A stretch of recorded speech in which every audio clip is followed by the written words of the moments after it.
मुंबईला ट्रॅफिक मुक्त करण्याचा निर्धार मुख्यमंत्री देवेंद्र फडणवीसांनी अर्थसंकल्प सादर करताना केलाय। मुंबईत भुयारी मार्गांचं जाळं उभारणार असल्याचं मुख्यमंत्री देवेंद्र फडणवीसांनी सांगितलं। यासाठी फडणवीसांनी काही मोठ्या योजनांची घोषणा केली आहे। बघूयात।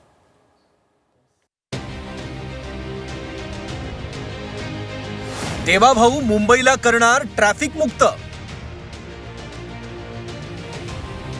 मुंबईच्या जमिनीखाली रस्त्यांचं पाताळ लोक।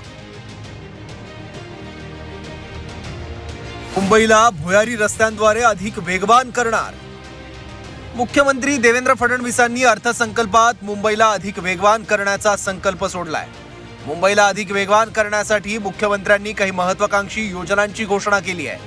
मुंबईतल्या वाहतूक कोंडीवर उपाय म्हणून सरकारनं आता मुंबईच्या पोटातून भुयारी रस्ते करण्याची योजना आखली आहे। त्यानुसार गोरेगाव ते मुलुंड भुयारी मार्ग, ठाणे ते बोरीवली भुयारी मार्ग, खारघर ते तुर्भे भुयारी मार्ग, वांद्रे सी लिंक ते बुलेट ट्रेन स्टेशन भुयारी मार्ग, बीकेसी ते मुंबई एअरपोर्ट, ठाण्यातील गायमुख जंक्शन ते फाउंटन हॉटेल भुयारी मार्ग अशा प्रकल्पांची घोषणा केली आहे। मुंबईतील पूर्व आणि पश्चिम परिसराला जोडणाऱ्या गोरेगाव मुलुंड या भुयारी मार्गाच्या पहिल्या टप्प्याचे काम अंतिम स्तरावर आहे। ठाणे ते बोरीवली या 18,838 कोटी रुपये किमतीच्या भुयारी मार्गाचे काम प्रगतीपथावर असून जून 2028 पर्यंत तो पूर्ण करण्याचे नियोजन आहे। खारघर ते तुर्भे या सुमारे 6 किलोमीटर लांबीच्या 2,100 कोटी रुपये किमतीच्या भुयारी मार्गाचे काम सप्टेंबर 2028 पर्यंत पूर्ण करण्याचे नियोजन आहे। एकात्मिक भुयारी मार्ग रस्ता प्रकल्प अंतर्गत वांद्रे वरळी सागरी सेतू ते बुलेट ट्रेन स्थानक, वांद्रे कुर्ला संकुल ते छत्रपती शिवाजी महाराज आंतरराष्ट्रीय विमानतळ जोडण्यात येणार आहे।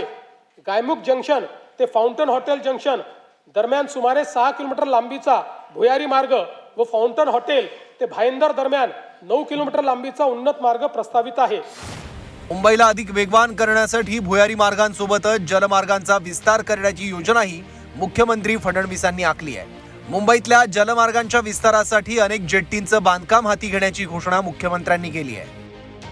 मुंबई महानगर प्रदेशातील वाढत्या वाहतूक कोंडीला पर्यायी पर्यावरणपूरक स्वस्त उपाय म्हणून सध्याचे जलमार्गांचे 125 किलोमीटरचे जाळे 340 किलोमीटरपर्यंत विस्तारण्यात येणार आहे।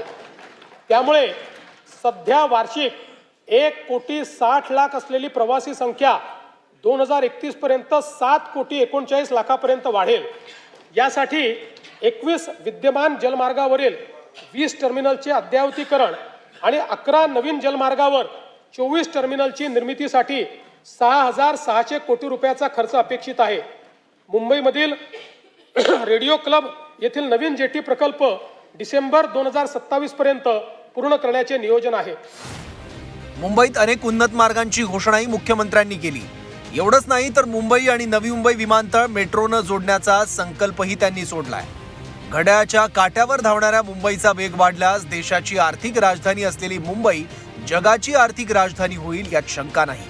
ब्युरो रिपोर्ट, झी 24 तास।